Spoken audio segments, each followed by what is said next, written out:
আরে ভাই, এত সম্পদের হিসাব আসলে একটা ইনকোয়ারির কথা বলবে না কেউ?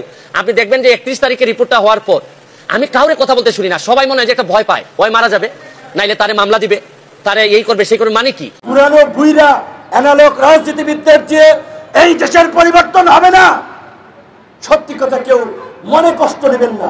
সাবেক আইজিপি জনাব বেনজির কি ফাঁদে পড়ছেন বা পড়ে গেছেন? বাংলাদেশের রাষ্ট্রীয় প্রতিষ্ঠান দুর্নীতি দমন কমিশন, হাল আমলে এই কমিশন নিয়ে মানুষের অভিযোগের অন্ত নেই। সাবেক পুলিশের আইজি বেনজির আহমেদ কি ফাঁদে আটকা পড়েছেন? খুবই গুরুত্বপূর্ণ 3টি ভিডিও নিয়ে আজকে আপনাদের সম্মুখে হাজির হওয়া।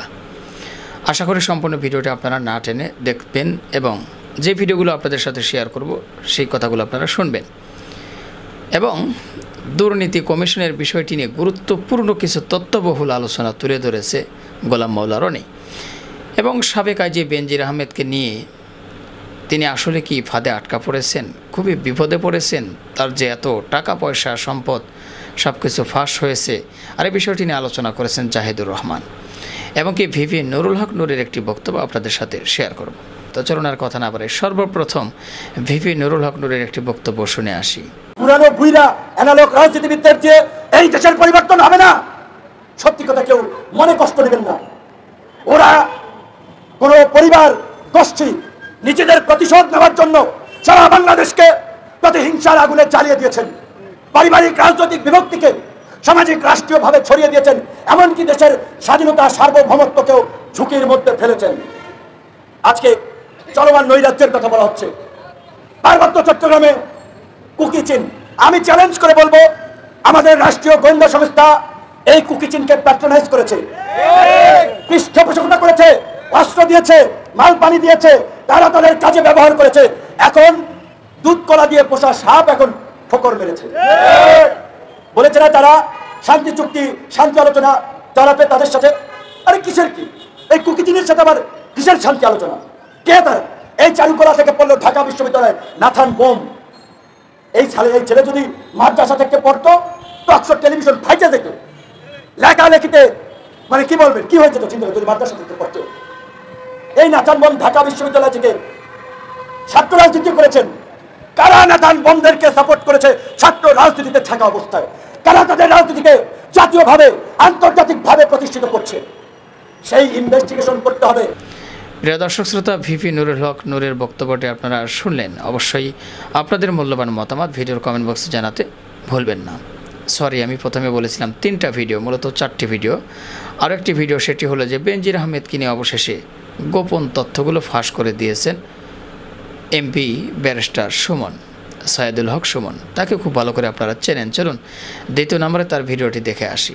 একজন আইজিপি মহোদয়, উনার যদি এত সম্পদ হয়, পরে বৈধ বৈধ প্রশ্ন, উনার 34 বছরের লাইফে উনার বেতন সহ হওয়ার কথা 1,74,00,000, প্রায় 1.25 কোটি। কিন্তু 1.25 কোটি তো উনার বেতন টেতন মিলে আর উনার মেয়ে আর বউ মিলে মাশাআল্লাহ প্রায় কয়েকশো কোটি। তো এত টাকা যদি উনার থাকে, কেউ কোনো কথা বলে না। মানে একটা ইনকোয়ারি যে করবো, আমি কিন্তু বলছি না যে উনি এখনই দুর্নীতিবাজ। আরে ভাই, এত সম্পদের হিসাব আসলে একটা ইনকোয়ারির কথা বলবে না কেউ? আপনি দেখবেন যে 31 তারিখে রিপোর্টটা হওয়ার পর আমি কাউরে কথা বলতে শুনি না, সবাই মনে হয় যে একটা ভয় পায়, ভয় মারা যাবে, নাইলে তারে মামলা দিবে, তারে এই করবে সেই করবে। মানে কি? এটা বঙ্গবন্ধুর বাংলাদেশ, স্বাধীন বাংলাদেশ। এখানে তো বঙ্গবন্ধু কন্যা স্পষ্ট বলছেন যে দুর্নীতি প্রশ্রয় দেওয়া হবে না। তাইলে এরকম একজন আইজিপির এত সম্পদের হিসাব আসছে, কেউ কোনো কথা বলবে না। আর দুদক আল্লাহ মাহফুজ জানে নিজে স্টার্ট তো নিতেই পারে না, ধাক্কায় স্টার্ট হয় না। দুদক কি এটা? আমি তো অনেকদিন ওয়েট করছি, এটা আমি তো আমেরিকাতে যখন আমি রিপোর্টটা দেখছি। তো দুদক এটা বলবে না, ইনকোয়ারি করবে না? আরে ভাই, একটা কাজ তো করো, এতগুলা বেতন নিতেছো, খালি এই যে কাজী আর ওই যে সাব রেজিস্ট্রারের মামলা করার জন্য দুদক আসে নাই তো। আর বড় জিনিস দেখলেই দুদক চুপসে যায়। আর আইজিপি মহোদয় এত সম্পদ বানাইলে হয় কি জানেন? কোন জায়গায় অশনি সংকেতটা, কোন জায়গায় অশনি সংকেত হচ্ছে গিয়ে, তাহলে যারা পরবর্তী আইজিপি মহোদয় যারা আছেন, পরবর্তীতে যারা আসবেন, তারা হয়তো ভাবতেছেন যে মডেল ক্যারেক্টার আমাদের কে হবে। যারা অসৎ হবেন তারা তো বেনজির সাহেবকে ধরে নেবেন যে উনি হচ্ছেন কি আমাদের আদর্শ। তাই উনি যদি আদর্শ পরেরা ধরে নেয়, তাহলে এরাও 800, 900, 1000 করে বিঘা কিনা লাগবে। তারপর আসতেছেন নিচের যারা আসতেছে, যারা অসৎ, এর মধ্যে অনেক সৎ অফিসার আছেন, তারা কিন্তু অনেক বেশি ফ্রাস্ট্রেটেড হবে যে আমরা সততা করে কিছুই তো করতে পারলাম না, মেয়ের পড়াইতে পারি না। আর বেনজির সাহেবের শুনলাম যে মেয়ের অভিযোগ হচ্ছে গিয়ে মেয়ের একটু নর্থ সাউথ থেকে একটু রেস্ট নেওয়ার জন্য একটা ফ্ল্যাট আছে। আর আমি জীবনে এতদিন হাইকোর্টে থেকে একটা ফ্ল্যাট কিনা তো দূরের কথা, ভাড়া বাসায় থাকতে হয়। তবে একটু এখন আবার সংসদ সদস্য হওয়ার কারণে একটা ছোট ফ্ল্যাট আমার দিছে, ওই নেমি খানের মধ্যে। তাও আবার 2টা রুম দেয়, ওই নতুন এমপি হইলে আবার রুমও কম দেয়, পুরাতন এমপিদেরকে বেশি দেয়। তাই এখন এগুলা যদি চলতে থাকে, আর আরেকটা যদি দেখেন, মরার উপর খরার গা, এমপি হওয়ার কারণে আমার 2টা উপজেলা চালাইতে হয়, 2টা থানার যিনি ওসিরা আছেন, তাদেরকে আমি কোন বিবেকে বলি যে ভাই তোমরা 2 নম্বরই করো না? এরা যদি বলে আপনি আমার চাকরি দিচ্ছেন, যারা আমার অফিসার তারা দেখছেন কি মাল বানাইতেছে আর আপনি আমার এইসব করলে চলবে, তা আমি এদের কি কন্ট্রোল করবো কিভাবে? আবার এসপি সাহেব যদি বলে যে একটা ফোন কাইটা দেয়, আমি কি করবো? কারণ যে সম্পদের হিসাব দিচ্ছে তাতে এক ব্যারিস্টার সুমন এমপি না মানলে কি হয়? তাই এইসব চিন্তা করে দেখলাম যে এত লোকের সাথে কথা বলাচ্ছে, একটা অ্যাপ্লিকেশন দুদকে দিয়ে আসি। আর দুদক যদি মনে করে না এত বড় জিনিসের বিরুদ্ধে যাওয়া যাবে না, তাহলে তো আমার মহামান্য সুপ্রিম কোর্ট তো আছেই, এইসব জায়গায় নক করবো। আমার কথা হচ্ছে যে ভাই কতটুকু করতে পারবো জানি না, তবে চোখ রেখে বলতে পারবো যে আমি চেষ্টা করে গেছি। আমি আমার জীবন যৌবন সবকিছু একটু রিস্কে রেখে। প্রিয় দর্শক শ্রোতা, 2টি ভিডিও আপনাদের সাথে শেয়ার করলাম। 3 নম্বরে যে ভিডিওটি আপনাদের জন্য রয়েছে, দুর্নীতি কমিশনের বিষয়টি নিয়ে গুরুত্বপূর্ণ আলোচনা তুলে ধরেছেন গোলাম মাওলা রনি সাহেব। চলুন 3 নম্বরে তার বক্তব্যটি শুনে আসি। বাংলাদেশের রাষ্ট্রীয় প্রতিষ্ঠান দুর্নীতি দমন কমিশন। হাল আমলে এই কমিশন নিয়ে মানুষের অভিযোগের অন্ত নেই। এরা যে কোনো ক্ষমতাসীন সরকারের পাণ্ডব হিসাবে সরকারের নির্দেশিত যে নীতিমালা রয়েছে কিংবা সরকারের যে সকল চক্ষুশূল বিষয় বা ব্যক্তি রয়েছে, সেই বিষয়গুলোর উপর দুর্নীতি দমন কমিশনের ঝাঁপিয়ে পড়ার যে নজির আমরা দেখি, তার বিপরীতে সত্যিকার অর্থে যারা দুর্নীতিবাজ, চিহ্নিত দুর্নীতিবাজ এবং যাদের দুর্নীতির সাক্ষী দেওয়ার জন্য আকাশ বাতাস জমিনের সকল সৃষ্টিকুল উন্মুখ হয়ে দাঁড়িয়ে আছে, যাদের দুর্নীতির গন্ধে মাশরিক থেকে মাগরিব পর্যন্ত অর্থাৎ পূর্ব থেকে পশ্চিম পর্যন্ত সেই দুর্নীতির গন্ধে কোনো সভ্য মানুষ টিকতে পারছে না, সেই অসভ্য কোনো দুর্নীতিবাজদের বিরুদ্ধে এই প্রতিষ্ঠানটি বিগত দিনে ওভাবে কোনো কার্যকর পদক্ষেপ গ্রহণ করেছেন বা করেছে, এইরকম সুন্দরতম দৃশ্য আমরা কখনো দেখিনি। বিপরীতে মানুষের যে দৈনন্দিন জীবন, সেই দৈনন্দিন জীবন, মানুষের রাজনৈতিক জীবন, ব্যবসায়িক জীবন, এমনকি অনেক নিরপরাধ মানুষের জীবনকে তছনছ করে দেওয়ার জন্য রাজনীতিতে যে ভয়াবহ অস্ত্র ব্যবহৃত হয়, সেই অস্ত্রর কারণে একটি দেশের অর্থনীতি কিভাবে মুখ থুবড়ে পড়ে, তা আমরা আমাদের দেশে যে কুখ্যাত ১/১১ হয়েছিল এবং সেই ১/১১-র সময় দুর্নীতি দমন কমিশনের যে বিতর্কিত ভূমিকা আমরা দেখেছি এবং তৎকালীন সেই ১/১১-র যে কুশীলব যারা ছিলেন তাদের হুকুমে এই প্রতিষ্ঠানটি যে কর্ম করেছে, যেভাবে দুর্নীতিবাজদের তালিকা ওই ১/১১-র কুশীলবরা প্রকাশ করেছিল এবং সেই তালিকা ধরে ধরে এই প্রতিষ্ঠানটি যেভাবে এগিয়েছে, তার ফলে কি হলো, পুরো বাংলাদেশের অর্থনীতি কিন্তু মুখ থুবড়ে পড়েছিল। ফলে এই প্রতিষ্ঠানটি নিয়ে ঠিক শ্রদ্ধা জাগা নিয়া, আশা জাগা নিয়া, সম্ভ্রম পয়দা হয় এমন কোনো অভিব্যক্তি বাংলাদেশের কোনো নাগরিকের আছে বলে আমার জানা নেই। তবু যেহেতু রাষ্ট্রীয় প্রতিষ্ঠান আলোচনা হয়, এই প্রতিষ্ঠানে কোনো কর্তা ব্যক্তি, এই প্রতিষ্ঠানের সাথে সম্পৃক্ত কোনো আইনজীবী থেকে শুরু করে যারা রয়েছেন, তাদেরকে নিয়ে মানুষের যে কোনো আদিক্ষেত্তা আছে, শ্রদ্ধাপতা আছে বা তাদেরকে দেখলে মানুষ কর্নিশ করে, এরকম কোনো ভাবাবেগ আমাদের সমাজে এখন পর্যন্ত দেখা হয়নি। তবুও আলোচনায় থাকে তারা।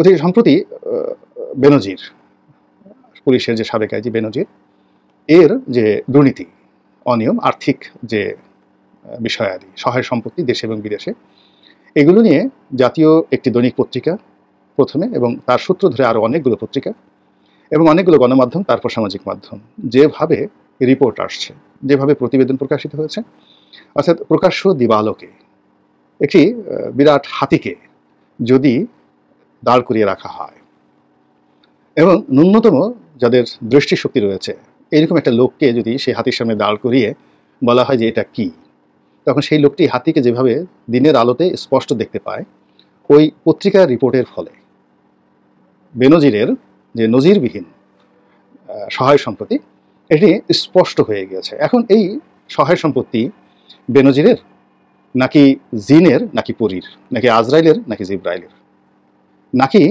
ইবলিসের, এই বিষয়গুলো এখন প্রমাণ করা আমাদের জনগণের জন্য রীতিমতো ফরজ হয়ে পড়েছে। এর কারণ হলো বেনজিরের এই নজিরবিহীন কর্মকাণ্ড, এই কর্মকাণ্ড যদি ন্যূনতম সত্য হয়, তাহলে পুলিশ বাহিনীতে চাকরি নেওয়ার জন্য রীতিমতো খুনোখুনি শুরু হয়ে যাবে। আর আইজি হওয়ার জন্য সারা দুনিয়া তামা করে দিয়ে, দুনিয়াকে জাহান্নাম বানিয়ে, দরকার হলে চেঙ্গিস খানের মতো মানুষের লাশের পাহাড় তৈরি করে হলেও অনাগত দিনে এই বেনজির হওয়ার জন্য মানুষের মধ্যে যে লোভের জিহ্বা বা জিহ্বা, এটি এত লম্বা এবং এত বিস্তৃত হবে এবং মানুষের লোভের যে লালা, এই লালা এত বড় নহর প্রবাহিত হয়ে যাবে। সেই নহরের কবলে পড়ে নীতি নৈতিকতা, সততা, ন্যায়নিষ্ঠতা, প্রতিযোগিতা, এই কোনো জিনিস এই সমাজে অবশিষ্ট থাকবে না। এ দুষ্ট বা এই রাঘব কিংবা এই বোয়াল কিংবা এই রুই এই কাতলা এই দানব, দুর্নীতির দানব যখনই কোনো একটি সমাজে স্থানকাল পাত্র ভেদে এইভাবে ফুঁসে ওঠে, এইভাবে আবির্ভূত হয়, তখন সমস্ত রাষ্ট্রশক্তি, জাতীয় বিবেক এই সকল রাহুর কণ্ঠনালী চেপে ধরে, অন্যথায় রাষ্ট্রের অস্তিত্ব থাকে না। তো এখন আমাদের এই রাষ্ট্রের অস্তিত্ব কোন পর্যায়ে আছে, থাকবে কি থাকবে না, এটি নিয়ে প্রশ্ন করার আগে এই দুর্নীতি দমন কমিশন নিয়ে কিছু কথা বলা আবশ্যক। দুর্নীতি দমনের একজন কমিশনার আছেন, একজন কর্মকর্তা আছেন, আমি নামও জানি না, তাকে জিজ্ঞাসা করা হয়েছে এই বেনজিরের এই ব্যাপারে। তিনি খুবই সুন্দর করে বলেছেন, প্রমাণযোগ্য তথ্যপাত্র যদি পাওয়া যায়, মানে কেউ যদি তার কাছে দেওয়া হয়, তাহলে দেখা যেতে পারে। এরপর এই বিষয়ে বক্তব্য দেওয়ার জন্য তেমন কাউকে খুঁজে পাওয়া গেল না। বেচারা একজন আইনজীবী, যিনি দুর্নীতি দমন কমিশনের হয়ে মামলা পরিচালনা করেন। দুর্নীতি দমন কমিশনের অনেকগুলো প্যানেল লয়ার আছে, তো যে মামলা যাকে পরিচালনা করার জন্য দায়িত্ব দেওয়া হয়, স্রেফ একজন আইনজীবী হিসেবে তিনি তার দায়িত্ব পালন করেন। এমনই একজন আইনজীবী জনাব খুরশিদ আলম। তার সঙ্গে দুর্নীতি দমন কমিশনের কোনো সম্পৃক্ততা নেই, স্বার্থ সংশ্লিষ্ট বিষয় নেই। আজ যদি দুর্নীতি দমন কমিশন তাকে কোনো মামলা থেকে বাদ দিয়ে দেয়, তার আসলে কিছুই করার নেই। তো সাংবাদিকরা দুনিয়ার অন্য কোনো মানুষ না পেয়ে এই ভদ্রলোককে পেলেন, যেহেতু তিনি দুর্নীতি দমন কমিশনের মামলাগুলো পরিচালনা করেন এবং চলমান মামলা নিয়ে কথা বলেন। তো কাজেই দুর্নীতি দমন কমিশনের চেয়ারম্যান বলেন, প্রেসিডেন্ট বলেন, অধিকর্তা বলেন, তাকেই লোকজন মনে করলো যে তিনি সব, এবং সেইভাবে তার কাছে জিজ্ঞাসা করা হলো। আর তিনি এই সুযোগ পেয়ে চমৎকার সাহিত্যের ভাষায়, কাব্যের ভাষায় তিনি উত্তর দিয়ে বললেন যে দুর্নীতি দমন কমিশন কোনো জিন পরি নয়। জিন পরি হলে কি হয় সেটা পরে আসছি। এই প্রতিষ্ঠান ঝাড়ফুঁক দেয় না, অর্থাৎ জিন এবং পরি আমরা সাধারণত তাদেরকে অশরীরী আত্মা বলি, এবং তারা খুব অতি আশ্চর্য ঘটনাগুলো ঘটায়। যাকে ইচ্ছে তাকে গাছের উপর উঠে বসায় রাখে, কাউকে প্রেমের টানে পাগল করে ফেলে, কাউকে সেই বহু দূর থেকে অজানা দেশ থেকে মিষ্টি এনে খাইয়ে পাগল বানিয়ে ফেলে জিনে। তো এরকম আমরা নানা রকম জিন পরিদের গল্প শুনি। তো এইরকম জিন পরি যে দুর্নীতি দমন কমিশন নয়, এটি আবার জনাব খুরশিদ আলম সাহেব আমাদেরকে শিখিয়ে দিয়েছেন। This is one. Second thing হলো ঝাড়ফুঁক। ঝাড়ফুঁক হলো যেখানে ইঞ্জেকশন লাগে না, অপারেশন লাগে না। অনেকগুলো ফকির আছে না, যারা বিভিন্ন মন্ত্র পাঠ করে ফু দিয়ে আপনার ক্যান্সার ভালো করে দেবে, আপনার দাঁতের মধ্যে যে পোকা আছে সে পোকা বের করে দেবে, আপনার পেটের মধ্যে যে কৃমি রয়েছে সেটি বের করে দেবে, এরকম অদ্ভুত অদ্ভুত চিকিৎসা করায়। তো গোলাম মাওলা রনি সাহেবের বক্তব্যটি আপনারা শুনলেন। অবশ্যই আপনাদের মূল্যবান মতামত ভিডিওর কমেন্ট বক্সে জানাবেন। ভিডিওর লাস্ট মুহূর্তে আমরা চলে এসেছি সর্বশেষ যে ভিডিওটি আপনাদের সাথে শেয়ার করব, যে বেনজির আহমেদকে আসলেই ফাঁদে আটকা পড়েছে কিনা, আর এই বিষয়টি নিয়ে জাহিদুর রহমান সাহেব বিস্তারিত আলোচনা করেছেন। চলুন সর্বশেষ ভিডিওটিও দেখে আসি। সাবেক আইজিপি জনাব বেনজির কি ফাঁদে পড়ছেন বা পড়ে গেছেন? প্রশ্নটা করে রাখলাম, শেষ অংশে প্রশ্নটা জবাব দেওয়ার চেষ্টা করব। কেন এই প্রশ্নটা আসলো? জনাব বেনজিরের বিরুদ্ধে দুদক অনুসন্ধান করবে বলে সিদ্ধান্ত নিয়েছে। দুদকের পক্ষ থেকে আনুষ্ঠানিকভাবে এই তথ্য জানানো হয়েছে। নানা রকম অজুহাত দেওয়ার চেষ্টা, বিদেশে ছিল, দুদকের সব কমিশনার বসতে পারে নাই, ঈদের ছুটি ছিল, ইত্যাদি ইত্যাদি। তারা এখন বসে সিদ্ধান্ত নিয়েছেন তারা জনাব বেনজিরের বিরুদ্ধে অনুসন্ধান শুরু করবেন। প্রশ্ন হচ্ছে কেন এই অনুসন্ধানটা করা হচ্ছে, বা এই আই ওয়াশটাও দেওয়া হবে কি না, এটা নিয়ে তীব্র সন্দেহ ছিল, কিন্তু এই আই ওয়াশটা দেওয়ার সিদ্ধান্ত তারা নিয়েছেন। কারণ কি?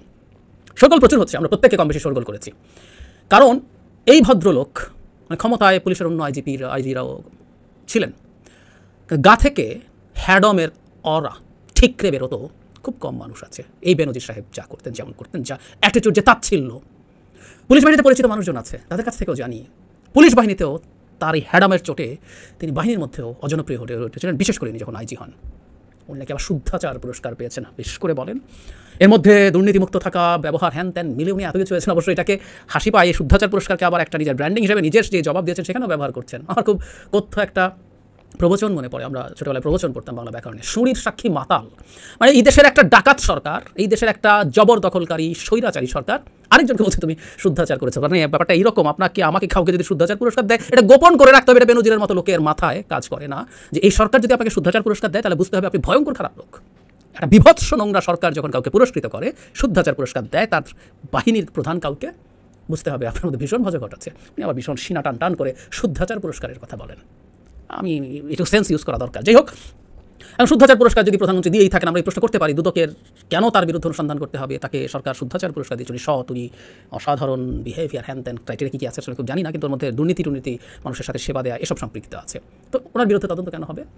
আসলে তদন্ত আমাদের আপনাদের শোরগোলের জন্য না, ঘটনাচক্রে এক ভদ্রলোকের উপরে ভীষণ চাপ তৈরি হচ্ছিল, কারণ উনি কোথায় ল্যাম্প পোস্ট পড়ে গেছে, কোথায় কচুরি পানা আছে, এগুলো নিয়ে বেশ লাইভ টাইপ করে অনেক কথাবার্তা বলছেন। কোন ডাস্টবিন স্কুলের সামনে আছে তার ভেতরে ঢুকে ওনার লাইভ টাইপ করে দৃষ্টি আকর্ষণ করছেন। সেই ইনফ্লুয়েন্সার নিজে একজন আইনজীবী এবং উনি এখন ডামি সংসদের ডামি এমপিও হয়ে গেছেন। একজন এমপি, তার উপরে চাপ তৈরি হচ্ছিল। মজার ব্যাপার, উনি কিন্তু 31 তারিখের পর একদম টু শব্দ করেন নাই, কিন্তু যখন চাপ তৈরি হচ্ছে বহু জায়গায় দেখছি তাকে খুঁজছে লোকজন, কোথায় এখন তিনি। তো উনি গিয়ে হাজির হলেন, দুদকে হাজির হয়ে, যেহেতু উনি হাজিরই হয়ে গেছেন, আমি দেখলাম দুদকের আইনজীবী জনাব খুরশিদ আলম খান একটা প্রোগ্রামে বলছেন, যেহেতু একজন এমপি, ওনাকে খুরশিদ আলম খান এমপি মনে করেন, আমরা মনে করি আমরা এই এমপি সংসদ সব কিছুর আগে ডামি বলতে পছন্দ করি। যাই হোক, ওনার দৃষ্টিতে একজন এমপি যখন গেছে, নিশ্চয়ই এটাকে আরও অনেক ভালোভাবে কগনিজেন্সে নেওয়া হবে, এবং এই কারণে আসলে চাপ তৈরি হলো। চাপটা তৈরি হবার কারণে এখন এই সিদ্ধান্ত আসছে। এবং আমি দেখলাম যে হাইকোর্টে একটা রিটও হয়েছে, যেই রিটে হাইকোর্ট বলেছেন 2 মাসের মধ্যে এই ব্যাপারে তদন্তের অগ্রগতি জানাতে হবে। এবং তারা ক্লিয়ারলি বলছেন, হাইকোর্ট যেভাবে একজন যে বিচারকরা শুনেছেন, তারা বলেছেন তারা চান দুর্নীতি না থাকুক ইত্যাদি ইত্যাদি, তাই 2 মাসের মধ্যে তাদের এটা করতে হবে। এখানে এই সময় বেঁধে নিয়ে আমার একটা ঘটনা মনে পড়লো, আমাদের নিশ্চয় মনে আছে, আমি ভিডিও করেছি ওটা নিয়ে, এসালমের মানি লন্ডারিং নিয়ে ডেইলি স্টার যখন রিপোর্ট করেছিল, তখন হাইকোর্টের একটা বেঞ্চ এরকম সময় বেঁধে দিয়েছিল অগ্রগতি জানানোর জন্য। এবং ওখানে আরেকটা গুরুত্বপূর্ণ শোকজ ছিল দুদক, BFIU, Bangladesh financial intelligence unit, CID, এদের প্রতি, যে এই যে মানি লন্ডারিং হয় তোমরা কী করো, এই যে দুর্নীতি হয় তোমরা কী করো, শোকজ করেছিল। কারণ এই যে আজকে এরা সবাই মিলে, আমি এই কথাটা বলছিলাম, আজকে আমরা সরগোল করছি এবং জনৈক ডামি এমপি দুদকে গেছেন, তার আগে দুদকের কাজটা কি? এই যে জনাব বেনজির যতদিন পদে ছিলেন তখন কি হয়েছিল, কি করেছেন তারা? মানে আপনি যদি খুব সিম্পলি, আপনি যদি লিস্ট একটা দুর্নীতির বিরোধী কমিশন হিসেবে কাজ করেন, আপনার কাজই হবে এই ধরনের গুরুত্বপূর্ণ পদে যারা থাকে তারা কি করছে না করছে সেগুলোর দিকে দৃষ্টি রাখা। যে সম্পদের কথা বলা হয়েছে, এগুলো তো রাতারাতি সকালবেলা একদিনে হয়ে যায়নি। এমনকি জনাব বেনজির তার ব্যাখ্যায় 14 সালের আগে তার সম্পত্তি দেখাইতে পারেন নাই, যখন উনি ঢাকার মেট্রোপলিটন পুলিশের কমিশনার হয়েছে, তার আগে পারিবারিক ব্যবসা শুরুই হয়েছে 14 সাল থেকে। সুতরাং উনি কীভাবে কী ব্যবসা করছেন, কীভাবে লোন পাচ্ছেন, লোনের কত টাকা ইউজ হচ্ছে, কী হচ্ছে না হচ্ছে, সম্পত্তির মূল্যমান, এগুলো তো দুদক এমনিতেই করার কথা ছিল। ওটা আমরা খুব ভালো মতো জানি। জনাব বেনজিরের বিরুদ্ধে তদন্ত করবে দুদক। ওনার যে হ্যাডাম ছিল ক্ষমতায় থাকাকালীন সময় বা পরেও, এখনও কী হয়েছে আমি আমার প্রথম ভিডিওতে বলেছি, মূলত মাফিয়াদের মধ্যে ফাইট। উনি একটা মাফিয়া গ্রুপের পার্ট হয়েছেন, যে পত্রিকা তারাও একটা মাফিয়া গ্রুপ, এই সরকারের অধীনে তারা কী করেছে আমরা দেখেছি, তো খুব ভালোভাবে দেখেছি।